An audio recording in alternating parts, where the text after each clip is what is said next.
Everybody's got a story to tell, and this here's one of mine. I'm just keeping it real. And you can file this in the ill category, from the stage to the laboratory. Real tour stories. Hi, my name is Marc Stretch of Foreign Legion, Big Willie Dynamite, and the world famous Ultimate Handsomes. And we're in E-Priest Records in Berkeley, California, and this is my real tour story.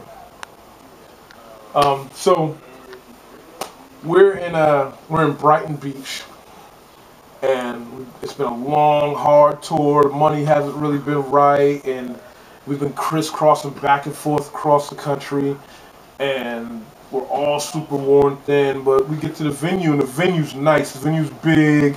The guy's like, yeah, you know, it's supposed to be a good paying show. There's gonna be hella people. So we're thinking, all right, cool. Now we're getting to the good part of the tour.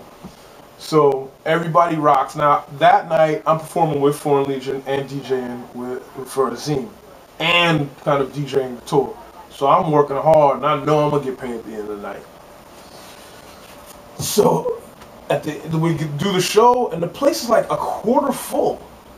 You know, and I'm like, whatever, man, I get paid the same regardless. You know, put on a good show, sell some merchandise, and that's it. So at the end of the show, me, Design, Prozac Turner, we go in the back like, okay, like this dude seems kind of like he's been stalling, let's go get this money. So we sit him down, and the guy gives you the sob story. Oh, well, you know, there weren't as many people turned out as we want, blah, blah, blah. And I immediately go into my Suge Knight, like, I'm sorry, you're saying this to someone like, I give a fuck. Where I want my money. It's that simple. And we just, like, this is an established routine when motherfuckers do shit like this. I mean, I don't have to do this anymore, but back in the day, you know, we were still kind of unknown, so you had to pull it like that. So, as I'm going into the routine, Turner turns on the video camera and kind of stashes it in the corner of the room, pointed it all at me, Design, and this promoter. And the promoter's like, well, you know, blah, blah. And I'm like, yo, I don't want to fucking hear it.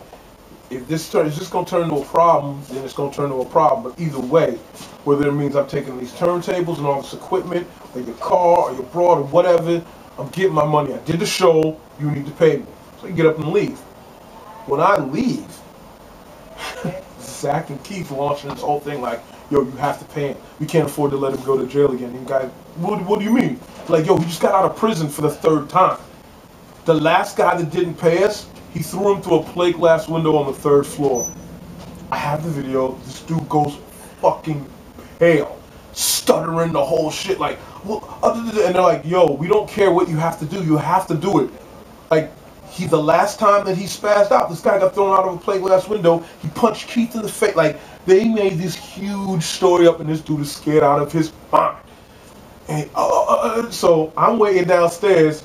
They come down, and they're like, yeah, dude said, dude's real shook. You know, we could probably get the money. He comes down, and he looks like he just saw, like the ghost of Elvis fucking an alien or something. He was just fucked up. Like, I don't know what they told him specifically, but he was spooked. He's like, I'll figure it out, I'll figure it out. So we all hop back in the van. Now, the whole time during the show, there were a couple girls or whatever, but it's mostly dudes. But there were a couple cute girls in the front, so, you know, we're making eye contact and having a good time or whatever. And for this tour, I was single, so I was like, you know what? For once, I'm wilding. Let's get it on. So all of us are inviting girls back to the hotel or whatever. We get back to the hotel. The girls got all these dudes in tow with them. And we're like, yo, these guys gotta shake the spot. Like, that's not what's going down right now. So me and Isha, Azim, we're rooming together. So we're talking, and I'm trying to be kind of friendly, but I'm still trying to give them the hint, whatever. We get to the room, I unlock it, I step in, Azim steps in, we're still talking, the guys are talking hip-hop, the girls kind of look at, yo, Azim reaches out and grabs the girl by the arm and just pulls her in and slams the door in their face. I was like, okay, it's like that. The girl is on the bed, and, you know, you chop this, that, and the third, it's like, yo, what's the deal, let's get down to business. You know what I mean? So we both kind of start messing with her or whatever, and I'm like, all right, you know, let's go down, we're going to have a bonding moment in this motherfucker. Bah, bah, bah, bah, bah, bah, bah. Dudes are banging on the door. Banging on the door. Like the police out there. I'm like, fuck, man. Get the hint. This is not for you. Get the hint. Bah, bah, bah, bah, bah. Finally, the girl's like, yo, I have to go. I have to go. I'm like, are you really? This is what's happening? So she bails out the door. Me and Azim are like, these are cock blocking motherfuckers. Like, sitting in the room kind of hot. So I go next door to check out the other kids that are in the tour. And, you know, I'm like, yo, what's up? And I don't hear nobody, so I'm like, I gotta go back to the room. Whatever. Ish goes to smoke a spliff. He comes back, he's like, son, we have been duped. Like, what do you mean been duped? He's like, that girl is in the other room with like 4 or 5 dudes. Like, it's going down right now. We're like, really? That's the business? And I mean, the whole tour, like, for once in my life, you know, have me getting no real action, no nothing. Nobody seemed to be really fucking with us. And the one girl is like, all right, I'm down, splits. So I'm like, all right, cool. So at this point, we just start drinking everything we put our hands on. We're on the balcony cussing people out or whatever. Hear a knock on the door, and there's a couple dudes, and a girl like, oh yeah, blah, blah, blah. Yo, Ish grabbed that bra and just pulled her in the room. I'm like, oh, well, fine, whatever. We can get the plan B going. I'm not tripping. So, you know, it starts going a little further, whatever. I'm like, yo, I'm going in the bathroom for a second, son. I got to handle my business. I'll come back. I come back, the bitch is gone. Like, just gone.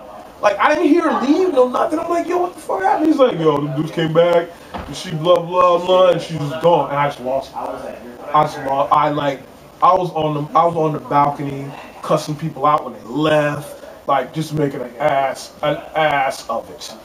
You know what I mean? And to top it all off, I'm talking to probably one of like some of the best friends of the venue, dude. Like, I just don't give a fuck. Like, just losing.